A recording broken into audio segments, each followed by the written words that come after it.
पामान ड्रामे में अब मलका को अपने ख्वाबों का शहज़ादा मिल गया है और रज़ा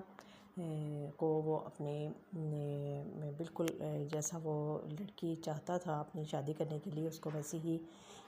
खूबियाँ नज़र आ रही हैं मलका में, और उसने उसे शादी के लिए प्रपोज़ भी कर दिया है। और इधर जब मलका के मामू उसकी फ़ैमिली वापस आते हैं घर, तो उसके मामू भी उसकी अम्मी से अपने बेटे के लिए उसका हाथ मांग लेंगे।